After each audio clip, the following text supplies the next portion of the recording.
Well, here we are back here. Mike adjusting his camera. That's good. Looks great. Sounds great. UFL 2024 Season 1 is in the books. We're going to kind of recap that. I know Mike wants to talk about the title game, but let him talk football. We're going to talk kind of, how did the season perform and live up to expectations?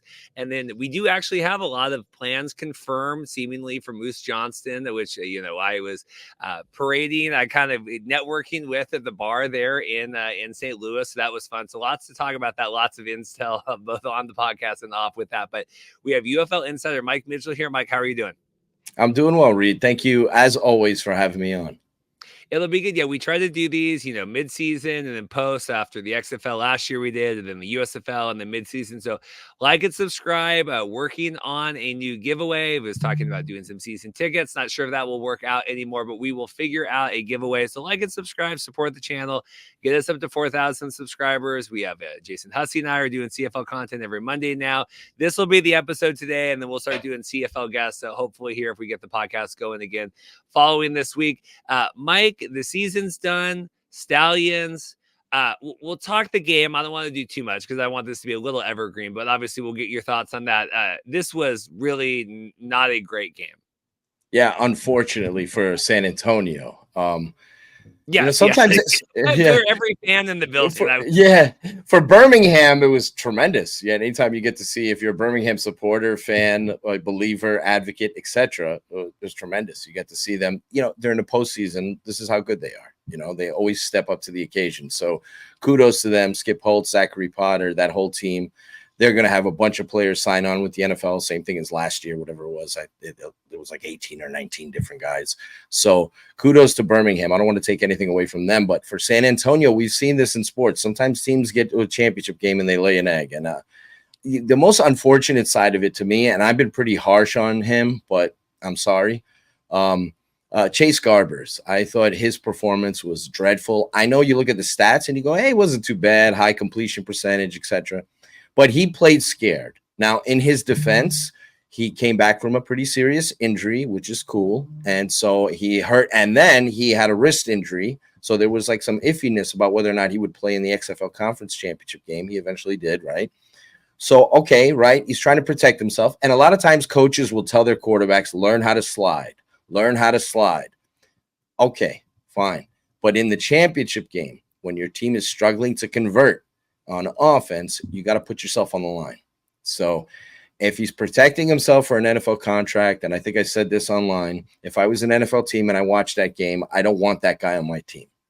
So anybody who's selfish, not looking out for the team, not putting it all out, because how many opportunities is Chase Garbers going to get to be a starting quarterback anywhere and have an opportunity to win a championship? So that might be his last time he's ever playing in a championship game at any level, anywhere. So maybe he'll be a third stringer or whatever, somewhere by accident, like in Canada. So, and end up getting a ring or something like that. But that was the podcast, so that's not possible. And just to pull back the curtain, like there's a lot of stuff that we share with each other in our infamous chat behind the scenes that I can't really share publicly. So I thank you and all the guys. We got some, some interesting guys incognito in our chats who actually pay attention to what I'm assuming what we share. But there were certain things I said about Garbers that I can't say publicly. I won't even say on your show. But he was pussyfooting around during that game. I'll say that much. And that was like a disappointing element. I talked to people on the Brahmas staff. They were very disappointed. There's some people on that team that were disappointed with their quarterback. We saw wide receiver Katie Cannon being pretty vocal about his usage and how he didn't want to be a part of that team anymore. That tells you something right there. I'm not saying that Katie Cannon's in the right for making those comments on social media. But there was a lot of infighting. There seemed like the team was going to explode during the game. So it was an ugly end for what was otherwise a tremendous season for the Brahmas. Mark Lillybridge did a tremendous job with that roster. We just saw Cole Laval sign with the New York Jets. Awesome signing by the Jets. Great for Cole Laval coming from indoor football into spring pro football and now getting an opportunity in the NFL. Wade Phillips, can't say enough great things about him. What a true legend. It wasn't a shining moment. I'm friendly with him and I respect him, but it wasn't a shining moment for AJ Smith. but it's kind of a little bit hard when your quarterback plays like that. They could have made a switch. They just decided to dink and dunk. They didn't take any chances. I think them relying on what they did the first time against Birmingham, where they only scored 19 points against Birmingham at home, when they beat them 19-9. They're the only blemish on Birmingham's record is against San Antonio. In that game, the Brahmas, it wasn't like they lit up the world. They only scored 19 points. They had one of their touchdowns was on a wide receiver touchdown pass. So it wasn't like let's rely on what we did prior to them. It didn't, you didn't light up the world. Their defense hung on for as long as they could. Skip Holtz made tremendous adjustments, and you talked about this. Andy Murray did a tremendous job. You guys recapping the game, but I think like removing the football aspect of it, what's interesting here is what happens next with the coaches. Wade Phillips, Skip Holtz, they love to be a part of this league, but we don't know for sure if they will be back. Their contracts expire at the end of the month. We'll see what happens. Yeah, so would that be in terms of that, and also the question of like the AJ Smith of it? Because a lot of people thought, well, like if he goes away, does AJ move up, or does he go to a different team to get an opportunity? Do you think that changes that for AJ? And then, what is the status kind of on the coaches right now? I know that we obviously with the Hines Ward of it all and Wade moving, but as far as kind of what status are we at with the 8 coaches? Like I said, their contracts expire at the end of the month. So it's just a matter. I know the guys like Anthony Becht. I've been in contact with coaches, Anthony Becht, Bob Stoops, even Wade Phillips, all these guys, Skip Holtz, they would love to still be coaching in the league. As far as AJ Smith goes, if by chance some of these veteran coaches don't come back, whatever it is with Stoops, I think a lot of it has to do with the timeline, how it fits his life. If they go back to the week after the Super Bowl, which that's still in talks, we'll get into that. But if they go back to that period, I think Stoops will want to come back. If they move more towards like a mid-April, late April to July kind of thing, I don't think Stoops is in. One thing Stoops did that was great, which a lot of coaches did that was great. They selflessly agreed to the new contract terms, the seasonal contract terms, in order to protect their assistants. That's something Hines Ward did not do. And a lot of those Brahmas assistant coaches ended up out of the league. The Darius Bells, those guys, unfortunately, they ended up without a job. They thought for sure they were going to be part of this league. So guys like Stoops, Anthony Becht, they made sure to protect their assistants so they kept their jobs. So what you would like to see in these leagues, it's awesome if they go out, like say a John Gruden or somebody decides to come in and coach or something. That'd be kind of cool, right? For the cachet of it, it's kind of fun, right? But it would be awesome to see some of these assistant coaches, if by chance some of these veterans leave, be nice to see that progression of guys who have already been in spring pro leagues that, have kind of earned they've been waiting in line. So like an AJ Smith, even though he was on the sidelines this year and he's well loved in the community, Jaron Horton, would be nice to see him get an opportunity as a head coach. He did such a phenomenal job with the Maulers defense. So you'd like to see guys like that. So it would be cool if the spring pro leagues not only like elevate the players to get NFL opportunities, but actually elevate these assistants to be head coaches on these teams. Sometimes if you get an outsider like a Jeff Fisher or somebody with like name recognition, you don't know where their heart is at, whether they're going to treat the job like a vacation, come to practice with flip-flops and let one of the assistants run the practices, that kind of deal. So, these young, hungry assistants on these staffs would love that opportunity. So if by chance, let's hope Wade Phillips comes back. It's great having him part of the league, right? His energy is tremendous. The legacy that he carries with him, son of bum. Let's hope he comes back. But if he doesn't, if for whatever reason the money isn't right and he doesn't like the setup and the league wants to go, I hate to put it this way, the cheaper route, maybe AJ Smith will get a chance to be a head coach. I don't want to say it just because he's affordable, but it would be nice to see a young coach like that get an opportunity to lead and sink or swim. Anthony Becht has never been a head coach before, and I know some people are critical of his performance, but he's done a pretty good job from a leadership standpoint. Maybe sometimes you can go quiff about the X's and O's and decision making. The end of the XFL conference game wasn't the greatest moment for him. I think they should have cut it down to a one-score lead and attempted for the 12. For some reason, they're hanging on, still trying to get in the end zone with seconds left. Anyhow, but some of these things stay with me, So, and I'm a huge Anthony Becht fan. So it's the way it goes. You wonder from the championship game whether or not, if AJ McCarron was healthy, whether or not the Brahmas would have gotten to that point. But San Antonio, nevertheless, San Antonio did a tremendous job this season. So you'd like to see Wade Phillips back if he's not. maybe Will Reed, the defensive coordinator, or AJ Smith gets that shot. In terms of the contract differences here, right? Because we've talked about that, and Andy and I have been asked kind of on the Monday recaps all season. Well, is Stoops back? Is whoever back? And I know you were talking about the scheduling with Stoops, but to me, and we had Rick on mid-season talking about the coach rates as well, getting paid, and maybe they, some of them are getting overpaid or whatever. I'm just curious that if that money comes into it too, if Stoops is your guy for whatever he's getting paid now, and if I'm getting paid a third of that, maybe I'm not your guy anymore. Right. You had a guest on this season on your podcast. You have so many great guests on that talked about how the coaches were making too much money. I'm trying to remember which. I think it was Rick. I'm pretty sure. Oh, Rick. Yes. And so Stoops is, it's no secret that Stoops has a pretty decent contract. When the XFL went bankrupt, because of COVID and all that kind of stuff, it kind of became public knowledge of how much he was making, how much the league owed him, et cetera, et cetera. Money is definitely a factor, Reed.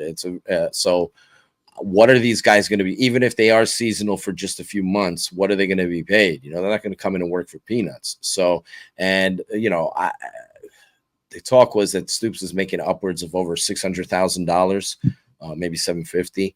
So he was the highest paid coach in the league. He's not going to be getting that anymore. So Hines Ward was getting paid a pretty penny before he decided to walk away. What's the drop off, just as far as what's the drop off to the USFL coaches' contracts? I would think low six figures would be the max on the USFL side, maybe 90K, 100K. Yeah, if you're paying somebody for, I guess this job would entail it's year round because you have the draft and analyzing players and all that kind of stuff, but you're paying somebody on the clock for 6 months.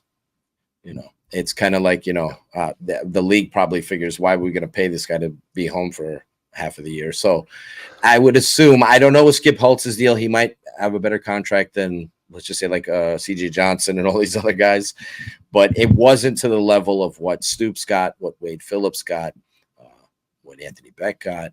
So that's kind of the story there. So it's going to be an interesting. The cool thing is, and you could see it, like Wade Phillips, could he be back in the NFL? Sure, why not? Like, not as a head coach, I don't think so. I'm sorry, but not to say that he's not worthy of that opportunity. I just think that that ship has sailed because he's in his late 70s now. As a senior defensive assistant, that kind of thing, maybe assistant head coach, sure. But I think he likes the gig. I don't see him going to Canada, per se. So, so I mean, the league should make some changes in coaching. We saw DiFilippo was crying after the Memphis victory, where they secured the first pick in every draft possible.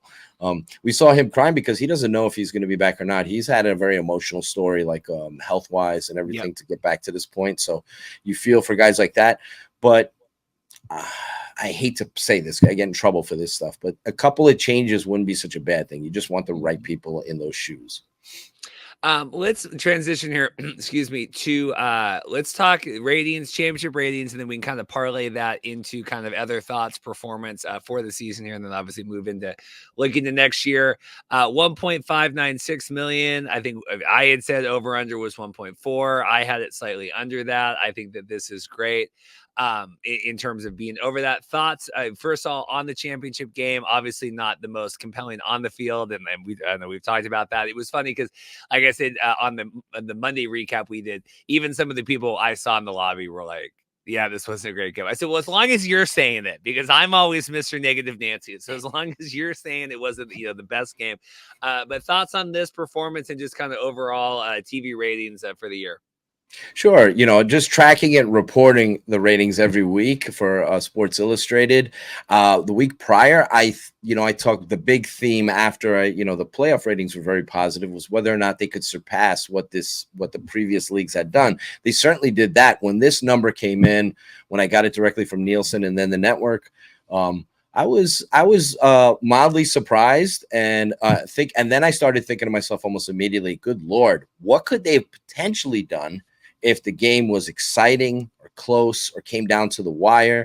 You see the peak happen while Tom Brady, you got a picture of Tom Brady up there on the screen.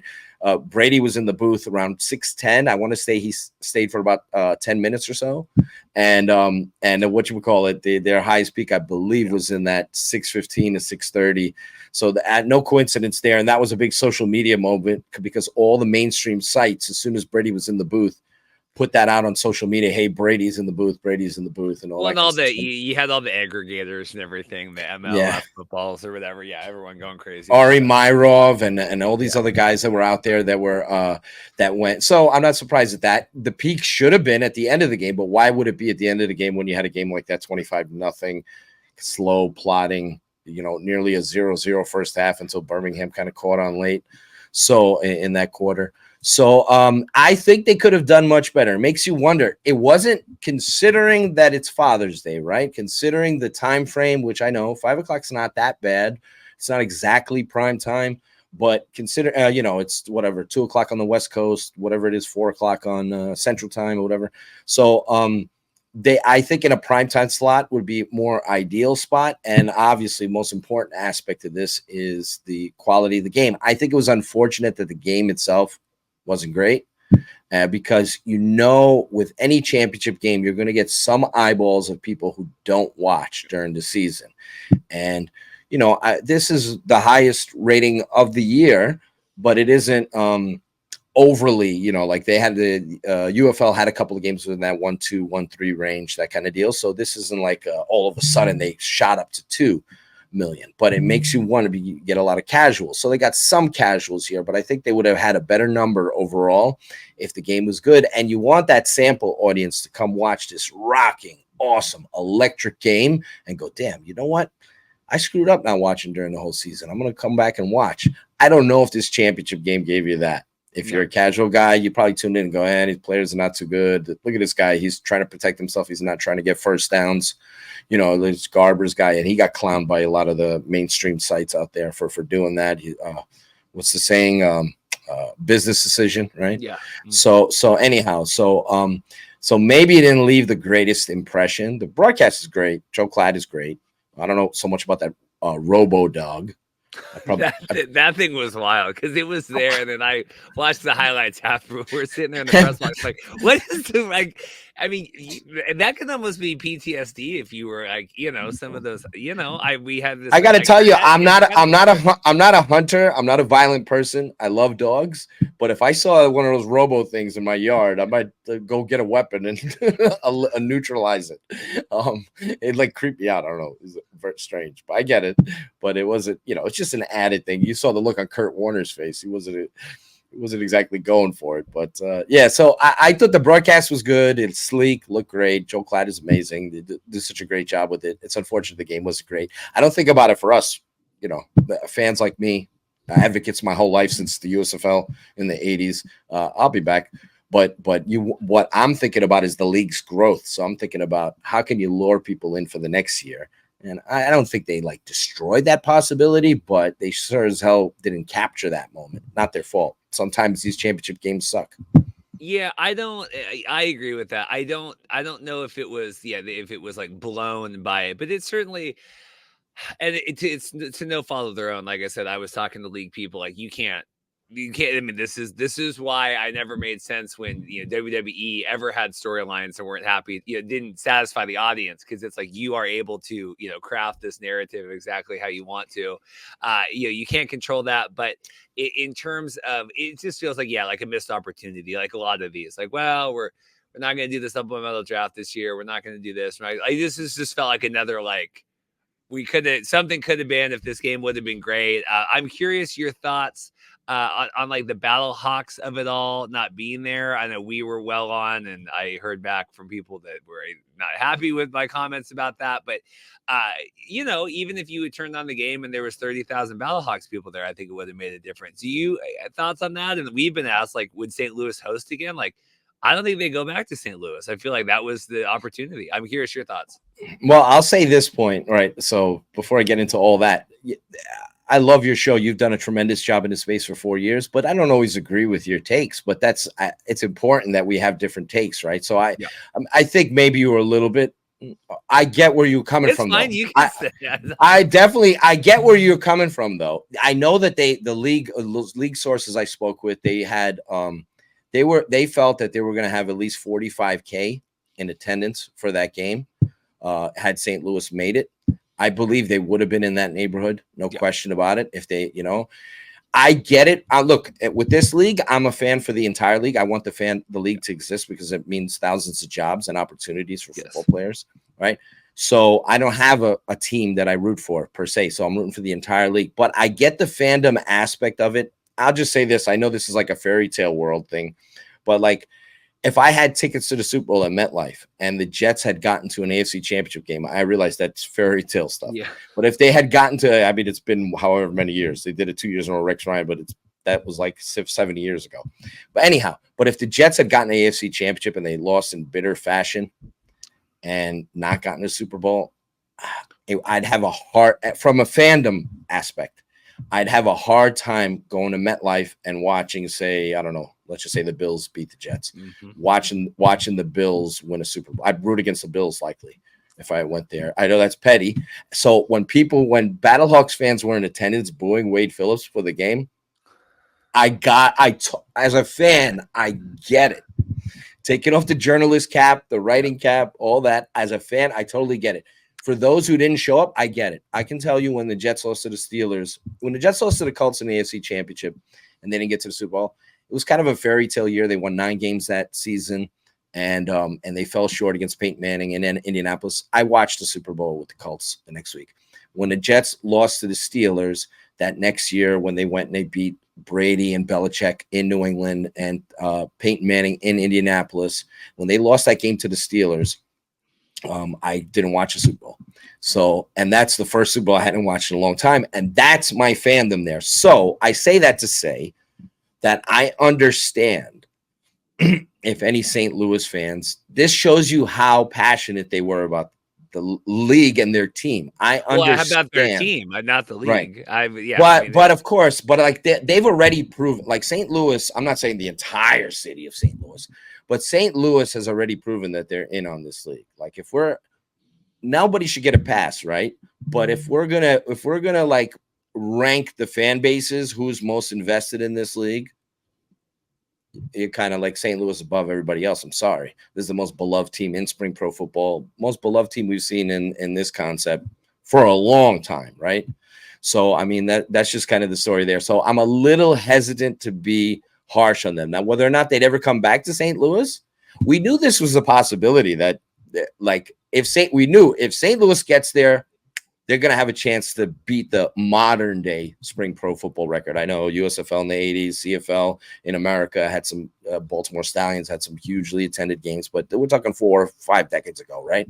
So if St. Louis had gotten to the championship game, they would have threatened to, surpass whatever it was 40,000 for their opener this year. So the fact that we know, like again with this attendance stuff, I get it. This is in the venues, they give you the number, right? And then so this is what happens in Major League Baseball, NHL hockey. They give you, that's why I purposely put attendance figure, not actual attendance, because this is the attendance figure they give you. So 27K was not in that building, right? We know that. But, it's tickets paid and tickets distributed. There's like a fine line there, too, because tickets distributed could be sponsors and stuff that get comps. And it could also be tickets that were just given away for free. Whatever, your local gas station had a Slurpee thing. Yeah. So whatever it was, So 27K, they would have surpassed that. I'm not saying they would have doubled that, but they would have surpassed that by a huge margin. Whether or not they'll be back in St. Louis, it all depends on venue availability. A lot of these things, it's kind of a tricky thing they get into with these spring leagues. Like Michigan Panthers, they lost in the last game of the season, but they almost won the USFL and then, the conference, and then didn't host the game because Ford Field was unavailable because of a convention. So a lot of this has to do with venue availability. I think considering the circumstances, the bitterness of the Battlehawks losing, I thought they did okay. It could have been a lot worse. If that game was in Memphis, how many fans do you think we draw? Well, yeah. If that game was in Houston, how many fans do you think we draw? So even whoever's in attendance, whatever the attendance figure is, I don't know. You'd have a hard time getting 27K in a lot of these places. Can't say that for Audi Field, obviously, because their max is if you really push it 20K. If you add some seating here and there. So I mean, but I don't think they're. If the Brahmas, San Antonio, they didn't have, I think their number was 22K for the XFL championship. Yeah. They didn't actually have 22K. It seemed like maybe that crowd was larger than what we saw in St. Louis. I don't know. It's hard to say with those stadiums sometimes, but you were there. So, yeah. I mean, I did like people arguing with me online. I'm like, if someone sat I was upstairs and downstairs for both games, I can tell you. But yeah, it's fine. I mean, I don't harp too much on that, but I'm just was curious your thoughts just with St. Louis. Yeah, there are people who get free tickets. Unfortunately, they don't go. And then you have that, and then that sucks. But like, and then you have, the issue with, I hate making excuses for these things, but and Father's Day is definitely a factor too in terms of selling tickets. And ideally, your championship game would not be a day where families are together honoring their dad, unless their dad's a football fan. You got them a ticket, so that kind of deal. So anyhow. On an alternative note, and because we took my mom to Mother's Day, I mean, Mariners baseball sold out on Father's Day. So I mean, there is sports things that, and I don't. But the thing is, and we go through this with the CFL too, right? When the CFL crowd comes out there and ignorantly goes after some of these newer leagues, Yankees, Mariners, all these different franchises, they've been around forever.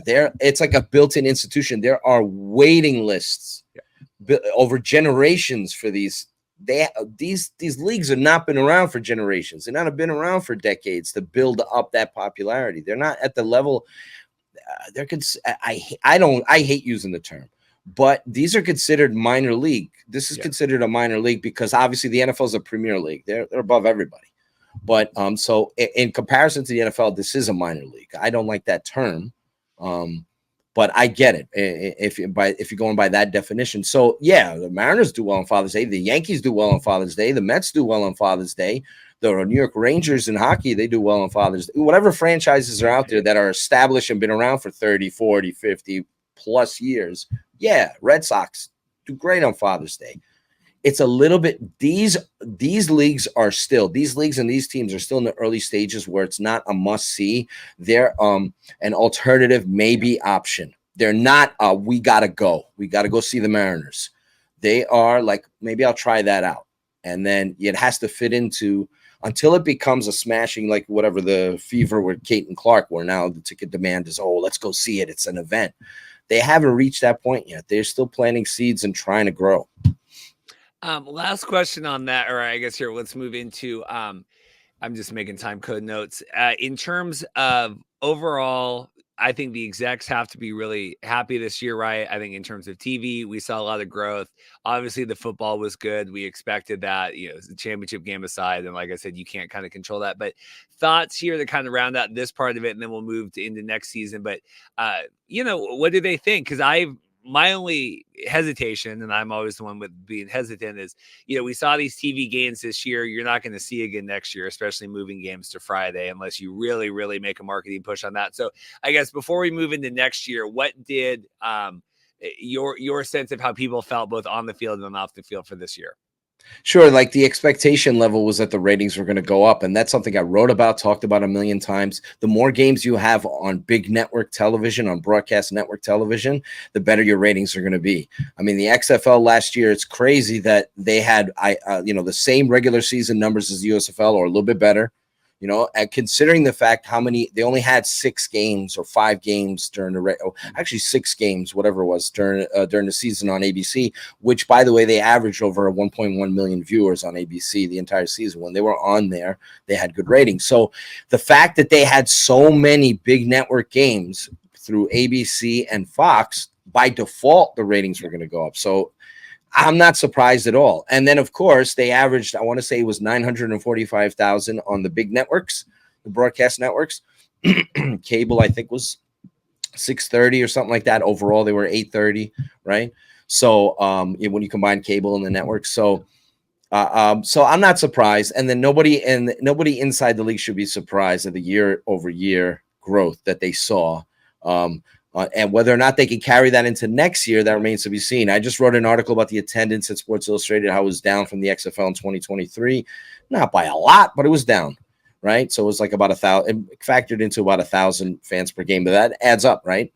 So XFL, I think, did over 630,000 last year, and the UFL just finished up at 581, I believe, 581K. So they definitely need to work on the attendance aspect. Now, Danny Garcia, who, I put her quote in the article, her talking about having a full off season and more of a time to make a sales pitch. That'll help out for them, at least in theory. And of course, they're sticking with the 8 markets. They got to make it work. You wait and see on what strategy they use to boost attendance and interest locally. And it's a big question mark for them whether or not they can boost popularity. I would be surprised, and hopefully I'm wrong on this, if they're ahead of the game next year in TV ratings. With some hard work, they could be ahead of the game in attendance, because they didn't do that great this year.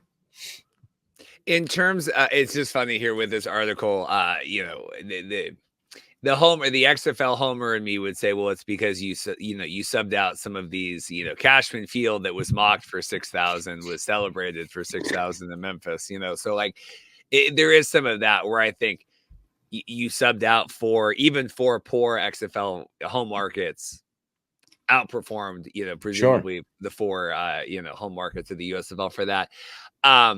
I want to make sure we touch on just real quick here. Players already getting signed has to be celebrated by that. That the leagues are happy that that's coming out. Jake Bates and all that. Thoughts on that, just in terms of players already making the transition. And I know you had already talked this week about how excited you are to see that and be able to track that. But I want to make sure we touch down on that. Sure. As a football nerd, I love this stuff. So it's I'm into rosters in the draft. The second best draft predictor on the planet, by the way, this past year. But anyway, but no, I love roster stuff. Like right now, I have a list off to my left of how many actual roster spots are available in the NFL right at this moment, and it's 15. Most NFL teams are at 90. That's 15 after all these UFL signings. I believe it's been a dozen. So I did this last year too. Somehow the XFL last year had 69 players that were signed. I know everybody loves that number. 69 players that were signed by the National Football League teams. The USFL ended up having 42 despite a later end to their season. So in order for these UFL players to have an opportunity, there's got to be openings, right? Yeah. And then sometimes it's ironic and crazy how it works. Like in order for a UFL player to be signed, somebody loses their job, gets cut to free it up. And then a lot of times I look at the player who's being cut and I'm like, oh man, that guy was great at Georgia. Maybe he'll play in the UFL next year. Yeah. So it's crazy how that works, right? But how that kind of, I see like Luke Barku get cut and it's like, wow, he was in the XFL last year doing a great job. And then, you see like whatever the Steelers add a UFL player. So maybe Carlos Davis, we'll see. But so I love the aspect of it. I'm a nerd. Like I said, I have a list of every team in the NFL off to my left here, how many players they actually have on their roster. Like the Bengals have 87 players right now. So I look at them, waiting for them to sign a UFL players, that kind of deal. So that's fluid. That changes every day. So if it's 12 players that signed, and there's only 15 spots, that means the max you can get is 27. But I think we're not going to have the 111 players that signed from both leagues last year, because of the timeline and everything else. But I think you'll have a healthy amount. It's great for these players. And the players, even if the players don't make the teams, the fact that this league is helping them get an additional opportunity is cool. There's no guarantees you're going to make an NFL roster. There's it's just the percentage is very challenging. So just these guys getting a second, third, first opportunity, is cool. You got a veteran like Gary Conley getting a chance for redemption. He might not make the Cowboys. You got Willie Harvey. Maybe he is a star for Dallas. Who knows, right? Cole Laveau. Maybe he turns out to be terrific for the Jets. He's playing right next to Elijah Vera-Tucker. Who knows? Maybe he doesn't. Maybe he gets cut. But the fact that these guys and it's awesome, like guys who came from the indoor league and then tried spring leagues and ended up in the NFL. So it's fun for me. I'm familiar with every single NFL roster. Back end, front end, paying attention to your commanders.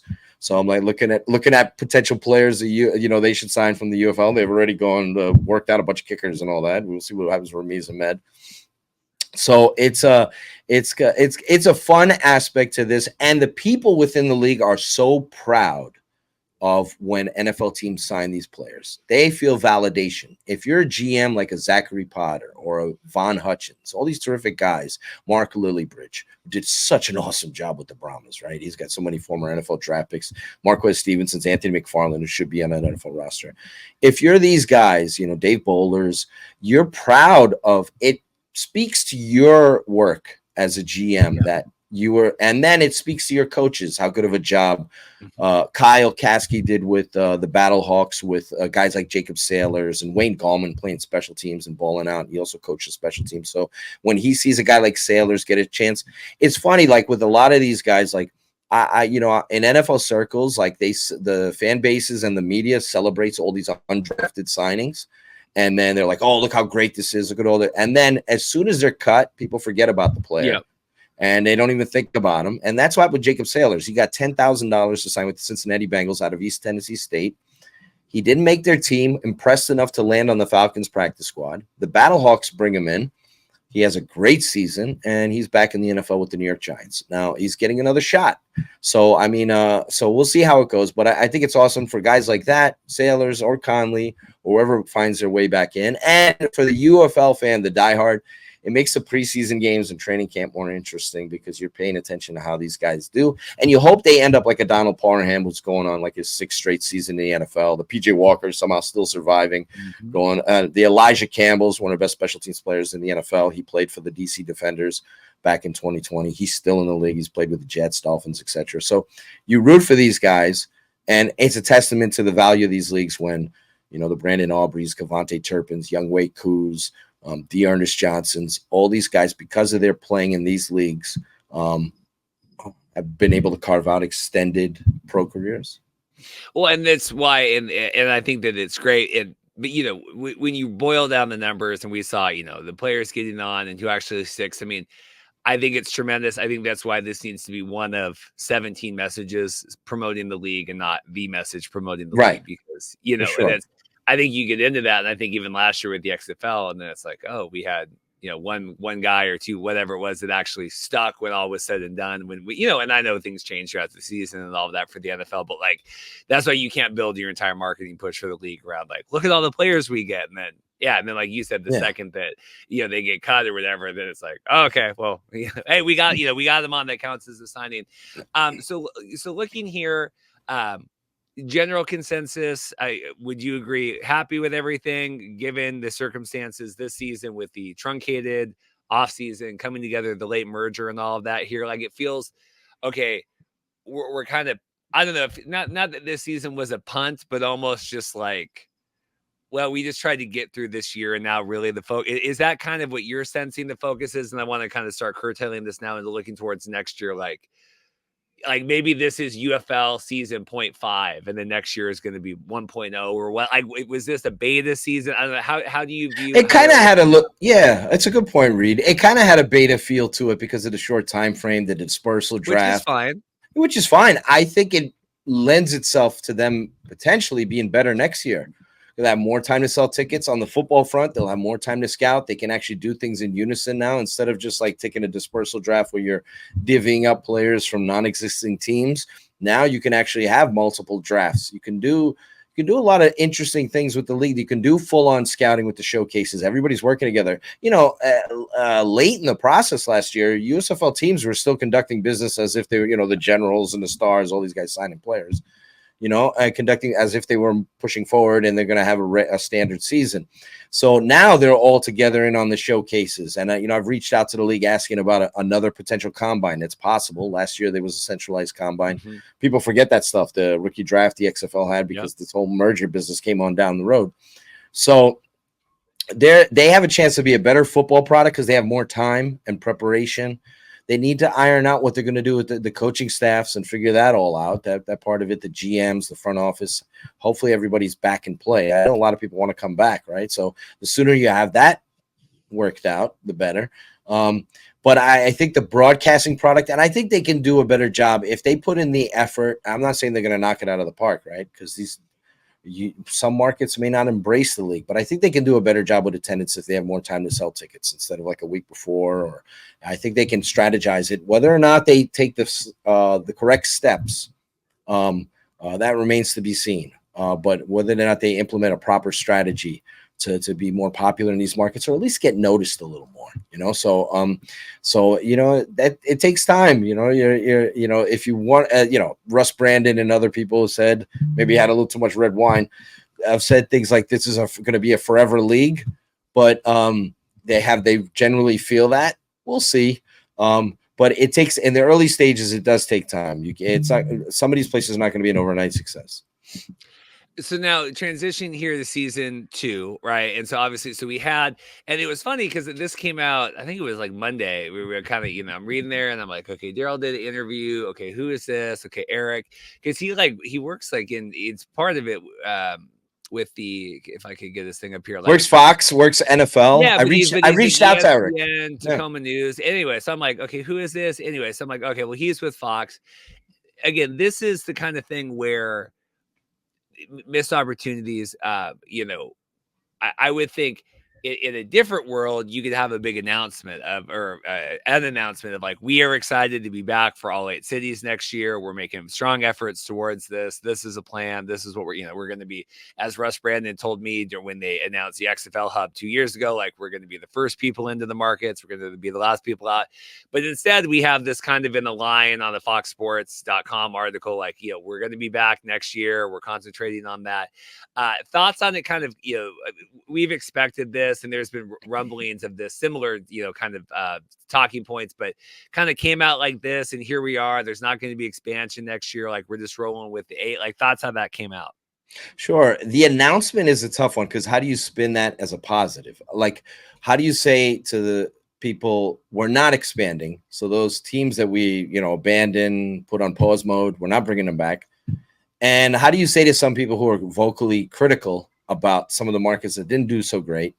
How do you say to them, hey, we're sticking it out with you. Don't worry about the 5,000, 6,000 fans. Don't worry about the 2 franchises that won 1 game all season or whatever. We're sticking it out. So it's kind of hard. They're showing faith, like what Moose told. And I reached out to Eric and I asked him, maybe I shouldn't say that, but I asked him a couple questions. Like, did you ask Moose about the timeline for next season? And there isn't an answer on that quite yet. So I was trying to see if maybe I can, Eric's good. He follows me. I follow him. Obviously he did a very good job with it and he got Moose to, they wanted, honestly, part of it, they wanted to expand in year 2 of the UFL. The fact that they're not tells you a couple different things. Now they won't say this publicly, but whether or not they're ready financially to make that kind of commitment, and whether or not if they had more success, if the 8 teams were more of a success, I think they'd be like, okay, let's go to the next one. So the fact that they still feel that they need to do more building, repair, fixing of their own current cars, like they got 8 cars on the lot, a few of them need some work. Let's work on that before we get new cars. Fact that they're doing that, it tells you it's not the greatest message of growth. You love the fact that they're saying we have faith in Memphis, we have faith in Michigan, we have faith in Houston. We're seeing this through. We're in this for the long run. You love that sentiment, but it's how do you sell that in a PR kind of deal? Because a lot of people were expecting expansion. Like a lot of people were upset that it went from 16 teams to 8 in this space. A lot of people want to see something that's a hook for year 2 of the UFL, like something that shows a level of growth. And they're trying to, I guess, grow from within. But could more have been made about it? Sure. But there is the negative side of this that they're not. I'm cool with them not expanding, but there is a negative side to them not expanding. And there is a negative side to them not relocating and like saying, you know what, it's not going to work here. Let's go to a market where it will. Because we're going to see the same criticisms. I know people don't like it. People who are in the bubble that are UFL supporters don't want to hear it. But we're going to see the same stuff read next year if Memphis doesn't draw well, if certain teams do not draw well. They're going to be like, why the hell did the league not leave? Well, and I get what you're saying, and I think, and I want to get into the quote here, and we can talk about because we got the protective lease and we've got Michigan and kind of all of that. But I do think there's a way where you come out and I think you do a press conference. And we were coming back from we were doing the stream. Anthony got to the game early to do the media stuff. Andy and I were finishing up, and then we made our way over. I know that like they had like a technology suite where you could go see like the drones and things like that. But last year they had Danny and Dwayne on the field pregame, and I did attend that. And then they did obviously the post game with the trophy presentation. But I do think that you get Danny there, or Russ there, or Daryl, or But Eric what's Shea. the message? Is it like a Wolf of Wall Street? We're not leaving. Hey, No, I think Memphis, we're it's not yeah, leaving you. It's I like think it's I'm not leaving my girlfriend. I'm staying well, with her, even though no, but I we think had you some moments. say we've had tremendous growth this season. We've seen the stuff that Mike Mulvihill posts all the time. We've seen 35% growth year over year in the markets that we've stayed in. That we have year over year where Battlehawks increases. You just say like, well, the markets that I we hear were in you. year over year, and then you say now we're making the commitment now for the next. I think there's a way to do it and make an announcement and have Maybe. it spin of we're investing in, and we're going to be having street teams in these markets over the next 6 months, and we're going to be looking to come out to community events and build. Like, I just think there's a way that you can do it versus like a throwaway line in the foxsports.com article. And no disrespect to Eric Williams, but like, yeah, we're going to make a commitment next year. Like, I just think that there's a way to I spin hear it, you. not retreating. I hear you. Like, to Moose's credit, I don't know Moose personally, obviously, but to his credit, he's been very transparent with this stuff. So it's a lot of it's like admitting that we're not where we should be in these places. Is kind of like the gist of what he's been saying, even earlier this season in Memphis media, talking about how So, and he obviously did that last year when the USFL was separate from the XFL. He was pretty down on Birmingham. So no surprise, here we are in UFL, and the attendance for Birmingham wasn't great. All right. So, I mean, they could have done something. Danny Garcia talked about how they didn't see the year over year growth that they wanted in attendance. So they think that with more time for sales to have, they got a point there. They do, having more time could help in theory. It's how they implement it, what they do. I don't disagree with that. They were kind of rushed into scheduling and all that in terms of even the TV schedule. Like the Moose mentioned the fact that, they less than ideal that they had so many Battlehawks games going directly against Cardinals games. Battlehawks ended up doing pretty decently, all things considered. But sometimes it was close too. Intended. So anyhow, it is what it is. But yeah, I definitely could have painted it better just in a simple throwaway. I think people, with all due respect, when I shared Eric Williams' article, it was on X for maybe 20 minutes or so. I had 0 likes, 0 retweets. And then I shared it. Now he's got several hundred likes and all that kind of stuff. So I'm glad that I was able to do that for him, because he's been writing good articles all year about the UFL, and he does a very good job with the NFL and all that. And sometimes these things get kind of lost. So I'm glad I was able to share it, if anything, on my timeline. And then all of a sudden, a lot of people saw it, read it. Well, oh, look at that. There was some cool stuff in there. There was also an article Front Office Sports this week with a great quote from Oliver Luck that really didn't get a lot of attention. I was glad I was able to share that too out there. Oliver Luck, pretty interesting opinions on things in terms of investing, spending money, and when the timeline of the league should be. So, yeah, it could probably be worded a little bit differently. I think they need to do more with their actions. Like, what are you doing in Memphis? What are you doing in Michigan? Rather than just some vague response about, yeah, we're going to be first in the markets and the last one's out, and we're going to do this. Show some things you're doing. Yeah, I like, because I was just looking on you. I'll take a partial for those impressions on there. I'm doing my job to get Eric's. I was happy. I said, oh my goodness, this has 0 likes. 0 likes is pretty bad, at least your grandmother will like it or something. So I said, this is 0 likes, and I'm like, boom, it was good to see it. People reading it, checking it out. Yeah, so I just to make sure we touch on this if you haven't. And yeah, I was looking into the Oliver Luck thing, and maybe I don't even know what Oliver Luck is up to nowadays. Maybe track that down. But I hear with home markets, we got to build that trust there. We're not going to leave, and that league isn't going to fold. We've got a couple cities historically have been part of spring football. They've committed to the team, and the team has left. We've still got some trust to build in home markets. I think we were selling tickets for the home opener in Houston 7 days out, in Michigan 7 days out. Last year was getting the merger complete, getting everything in place, and then putting the season together. This year, we've already been planning for season 2 of the UFL 9 months out. We've had lots of think pieces during the season with Todd Murko, former arena football exec, on here, and even Dan Kaplan, sports business reporter for decades. And what does that mean to you? Just more marketing? I mean, we're doubling down. I want to talk leases here, but we're just kind of doubling down. Like, what is your thoughts of what does that mean for looking into next year? Scheduling earlier. like having an earlier schedule come out, putting tickets on sale earlier.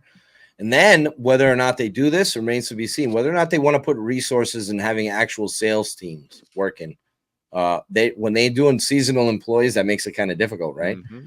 So, and then, actually doing more things in the community, reaching out to high schools and youth programs and all this kind of stuff. And then if so be it, you have to give out some tickets, some comps to youth programs and people in the community that you get them to come out to the game. Because maybe you have some young people that come out to the games and then go tell their dad and mom, I want to go back. It was cool. Like we saw a little bit at UFL this season. There were some young fans. I'm forgetting please forgive me, kid's name who was actually drawing all the logos of the UFL teams. Yeah. But that's cool because when I was a kid, I became, this crazy, now, I'm dating myself here, but over 4 decades of being a football fan. So, it was pretty, that I became a fan of the CFL and the USFL and of course the NFL and all this stuff as a kid and did the drawings and writing stuff and all that. So it's cool to see that you have to appeal to the young crowd. When you appeal to the young crowd, it's the way it goes in tickets, right? They can't go to the games by themselves.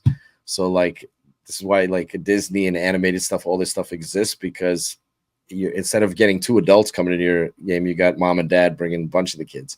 So that's how you multiply attendance. So I think they need to have certain activities and more actions, just more time.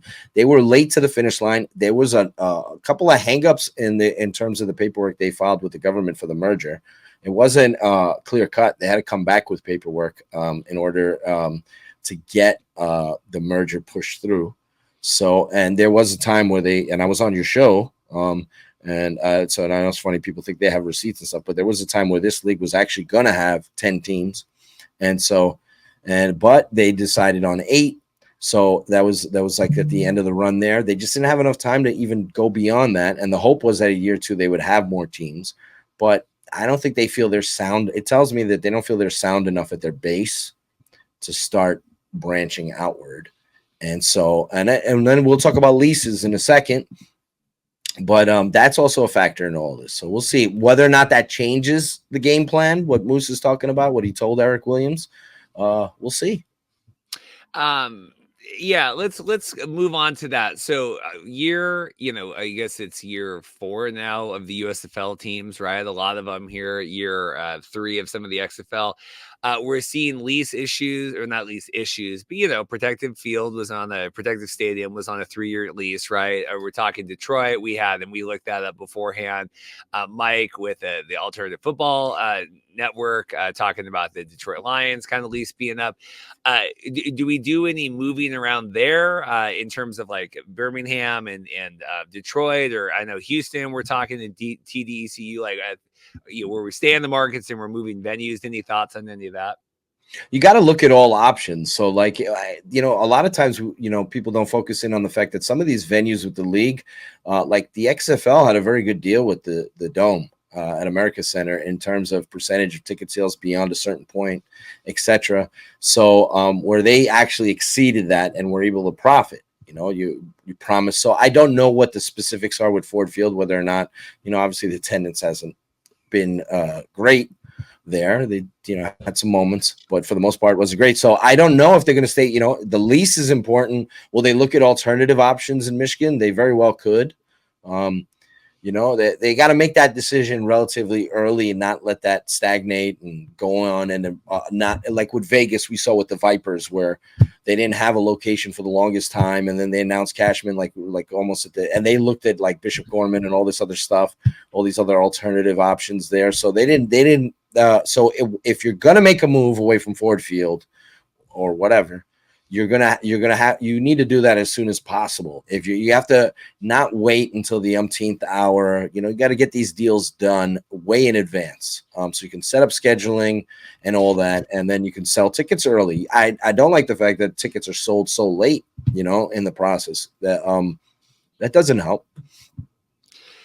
In terms of selling tickets, I wanted to get your thoughts, and we talked a little bit during the pregame show for the UFL championship game. But in terms of walking this line between being built just for TV or versus wanting to be in, because a lot of what their words are saying, and we talked like the Daryl Johnston here, it feels like they're saying the right things in terms of we want to build these home markets, but you see a lot of the actions, and we have all the time these debates about gates and everything else. Like, where does that line exist between them wanting to be built just for TV versus actually wanting to build these fan bases there and sell? What's your read on that? I think that's the full, like a lot of people who are supporters of this league want to say that the UFL only cares about being a TV product. And I think the reason why the merger happened is because the USFL side, the Fox side, wanted to see people butts in seats.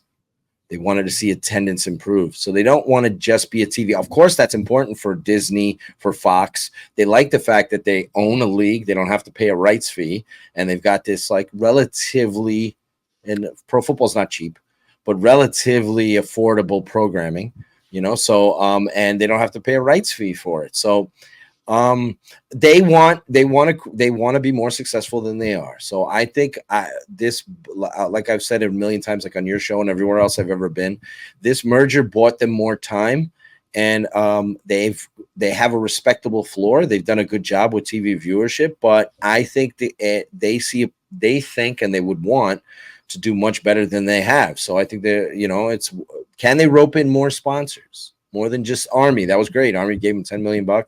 It was important, Dwayne Johnson and everybody, to go lobby basically to get that deal. But yeah, when they had the whole showing in Congress and all that. Yeah. So that was have to do with, well, no, it's like them recruit. Yes. Yeah, it was very Rock running for president. No, he's trying to get money. No, yeah.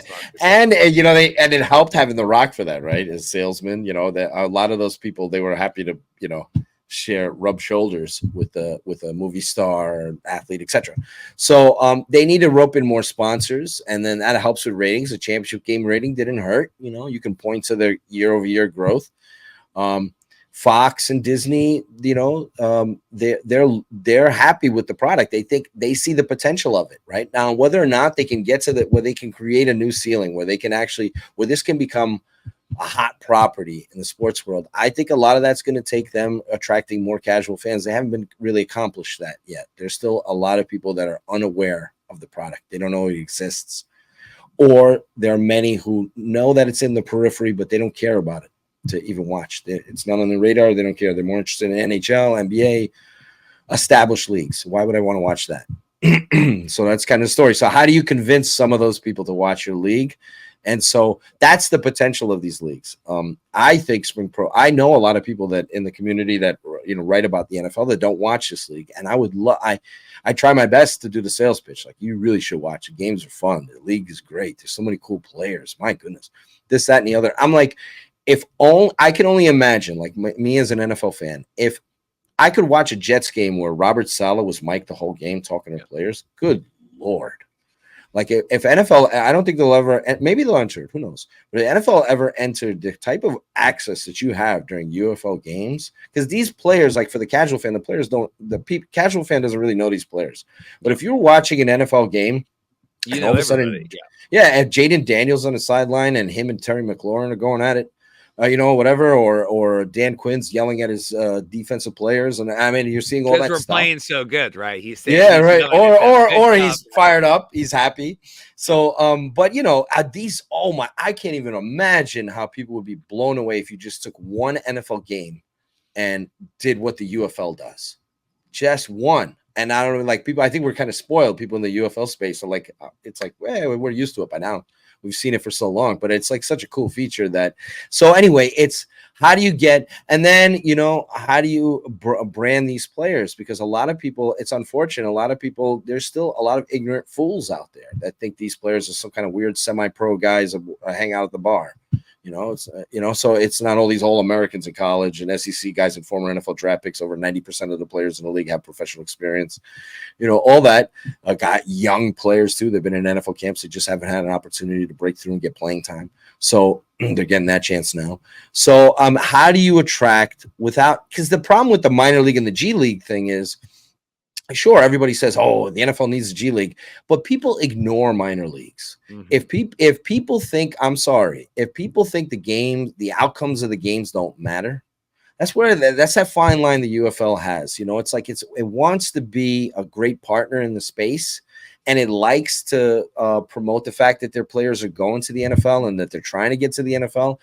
But you can't have what NFL Europe had. Their biggest weakness was that NFL teams sent bottom end guys off the roster there, and they were mandated to play a certain amount of reps. So the actual outcomes of the games did not matter. So who cares if the Barcelona Dragons beat the Rhine Fire or whatever? So you don't ever want to get to that point. You like what you have now, where the Stallions are angry and they want to prove to the world. The Brahmas can't wait to knock off St. Louis and St. Louis. You like the fact that the games matter, except for for Chase Garbers. I don't know what he was thinking. Maybe it didn't matter as much for him. But I'm sure I'm going to hear about that. But I'm sorry, I can't watch. That's agreed. That's sinful to me. Like I get more mad about that stuff than the guy messed up a little bit off the field and did something, whatever. I get more mad about that. That's like a sin against the sport. But anyhow, it is what it is. But I think until you can attract somehow find a way to attract the casual fan to sample your league and not think of it as just like these meaningful. It's a meaningless. People think it's meaningless. So you really want to get away from that, and people enjoy it for what it is, because it's a quality football product.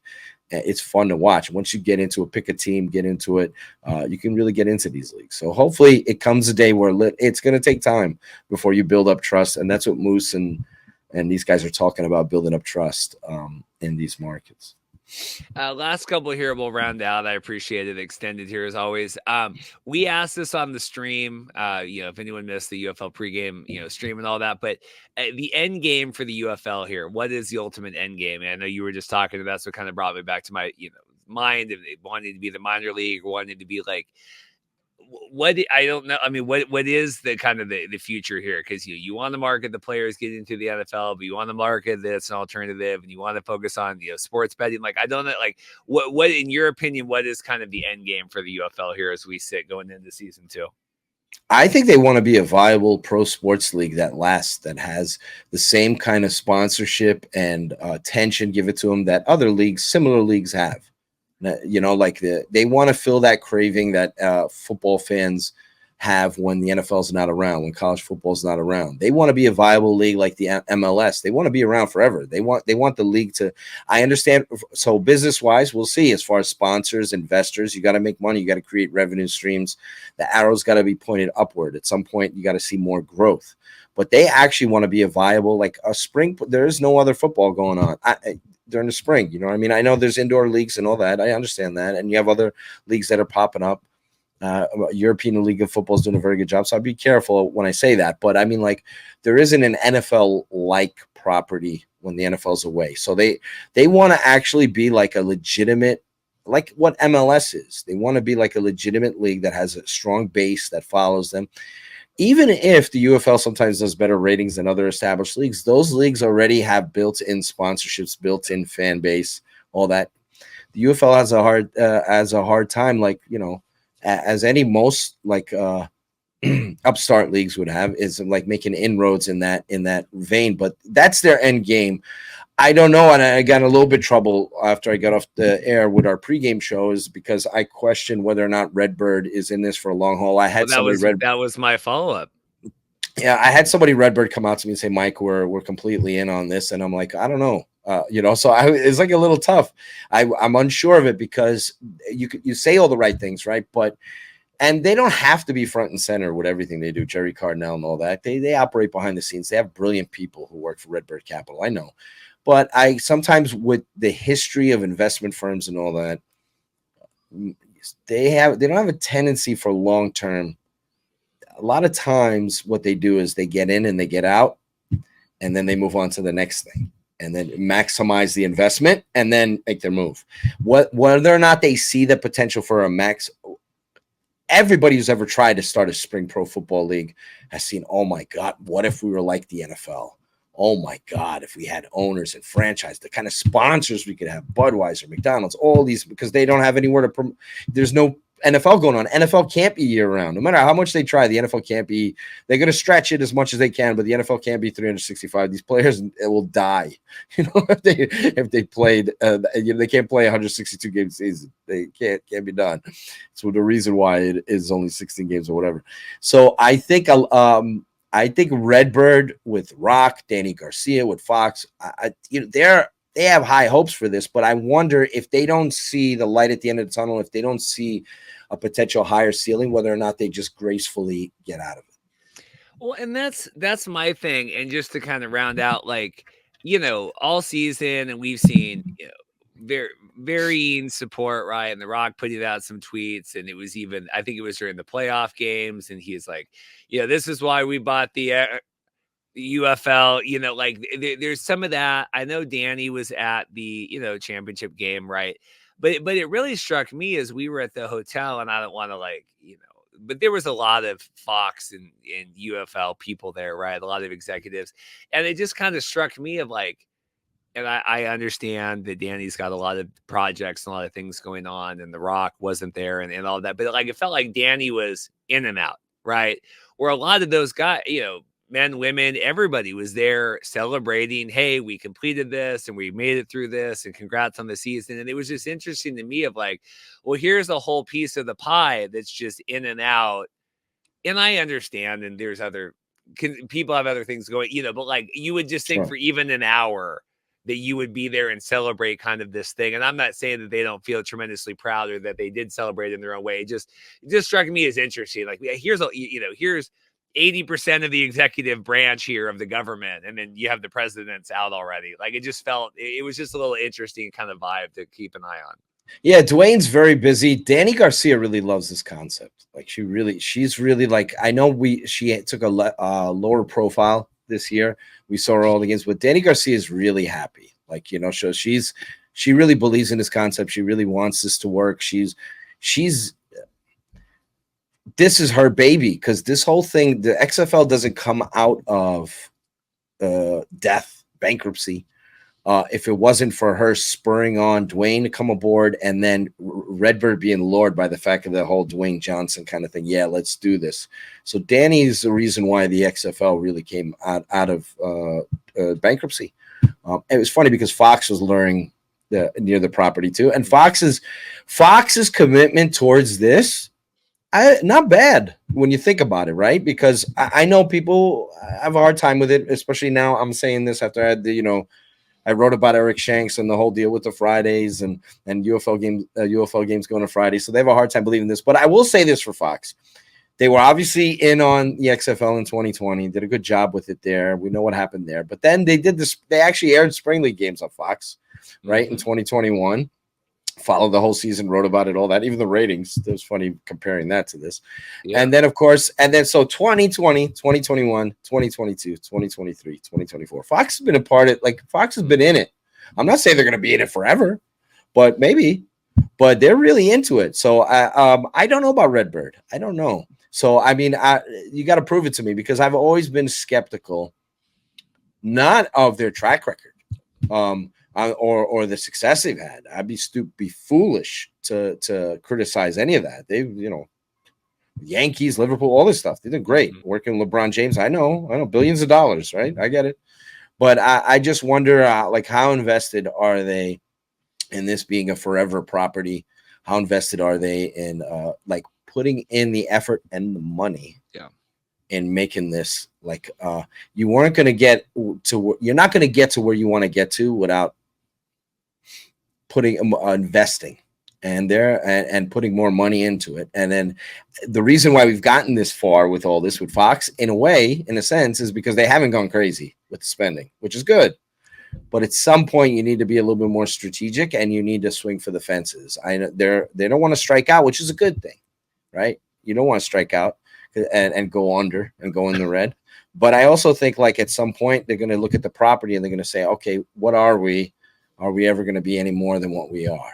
And so, and I think they can be more than what they are. They just have to put in the money. My opinion is they need to sit down and strategically allocate their resources in specific areas to grow their product and to grow the visibility of their product.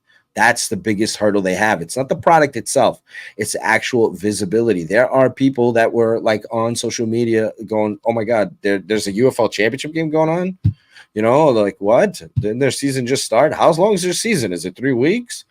So, I mean, there's those kind of responses towards it. So attention is a big getting their Q rating is not very high. Like, like amongst us, we think about it, talk about it all the time. Lord knows how much you've done for these leagues, interviewing everybody, CFL, all this stuff the last 4 or 5 years. So there's a lot of people out there, the mainstream people outside of our bubble, that don't pay no mind to this league. And then until you get to that point, you're not going to be able to reel in all of them. So you get to the point where you get more people to sample and more of the mainstream crowd to watch your games and pay attention to your games and write about your games. That's why I shout out to anybody who covered it, like Pro Football Talk, all these guys that are out that actually tried at least a little bit. You know, it's better than nothing, because there's a lot of nothing, trust me, when it comes to covering these leagues. So, and in terms of the mainstream crowd. So anyhow. It was funny as I was flying out from St. Louis on Monday, I guess. I was getting on my plane, and the guy that hosts our bar trivia that knows that I do like alternative football, like he follows the podcast. He's like, oh, yeah, oh, wow, you're up in Canada and you're up in whatever. And he is from St. Louis, and we're getting on the plane. He's like, well, what are you doing here? I'm like, it's like, I'm like, you're from St. Louis, like you should. And he's like, oh yeah, that was going on. Like, I'm like, you're from, like, you live, you're anyway. I just interesting, like, again, yeah, talk about the Q rating and all that. Anything else? Anything else before we get out of here? I mean, we talked relocation. Are you surprised? I mean, I think it's probably for the best here to kind of roll it out. Anything else you want to touch on before we get out of here? Once you make that commitment to stay somewhere, then I think you're living and dying. You're like living and dying, and maybe the eventual, hopefully not death of the league. But once you come out there and say, we're going to make Memphis work, we're going to make Michigan work, it's kind of hard to a year later we're going to North Carolina, we're going to Canton, we're going to whatever, unless it's an expansion thing. Because if you were going to relocate, you'd have to pull the plug now and do it. But I think there's a lot of people on the USFL side of things that, like, only 3 markets made it from the USFL side, and they're holding out hope that Birmingham becomes a smash hit, and they're confident about Memphis and Michigan. They really want to see it work. It's like if you draft a quarterback in the first round and he's had some struggles the first 2 years, and you don't want to give up on Sam Darnold yet or whomever. You want to give it a shot. You think that you see the potential there. So I think if they fail in Memphis and Michigan, it's going to be tougher. Like a year from now, we'll know that this league has made it if they can get to the point where they can actually expand legitimately without haphazardly relocating teams. We'll know things are looking pretty good, because that's going to send a message to the public. Oh, wow, they're going to 10 teams. Oh, wow, they're going to 12 teams. They're not going to do that just for show. They're going to do that because, hey, we got the funding. We're going to make more money if we do this. They're not going to just do that because a lot of other leagues expanded like crazy. We've seen what's happening with Crazy Arena League. Let's come back with like 100 teams, and then everybody's folding in week 2, week 3, a whole bunch of craziness. So a lot of leagues make that mistake of expanding just for show, and not being really ready to go. So they want to be ready to go. So I think this is going to be a fascinating. I think the football is going to be good. The product on the field is going to be good. It's going to be interesting to see how they schedule things. If you're doing the Friday night deal, I would do Defenders games on Friday night, since you seem to draw a younger crowd there anyway. Everybody going out Friday night and having a bunch of beers. So maybe you can kind of lean into that aspect, and then maybe more of the family kind of atmosphere for the weekends. But yeah, I'm gonna judge what they do like we always do. Reed, you're a tough critic, and that sometimes you rub people the wrong way because of that. And I don't always agree with you and stuff, but we care about this, and you've cared about this for a long time. So we'll see how this journey goes into 2025. I'm looking forward to it. I think they should launch after the Super Bowl. That would be my play. And that's still TBD, right? We're still TBD. That's still TBD, and I'm digging on that, and I've been annoying people about that. We don't know yet. We're still thinking about it. We're definitely going to have a different timeline next year than the March. They only started in late March because of the lateness of the merger being accepted and launch point and all that. Last thing for me, do you think enough juice going into the season or going into next year without having expansion talk? Do you think that there's enough there if they just double down? I think so, but like I said, I think they're going to need to up their promotion and marketing to get I think they got us. You know what I mean? I think we'll come back and we'll be interested in it. There maybe there'll be some cool moves and all that, but I think you do need some added hook. So it's unfortunate the expansion's not on the table. I think the football product could be good. I just think that I think it's more outside the bubble where their work is. The people that are ignoring them, how do you get them to pay attention? So that I think that's the deal with it. We'll see. I think it's a crucial year for them at the gate and in terms of marketing and promotion and drawing in more fans on TV and at the gates. Well, Mike, I appreciate it. Extended here, Mike, all season here with Sports Illustrated now transitioning. And we got CFL stuff going on, and Anthony Miller and everyone else taking the time. He came on the show for the pregame and writing and all the work he does, and you appreciate that.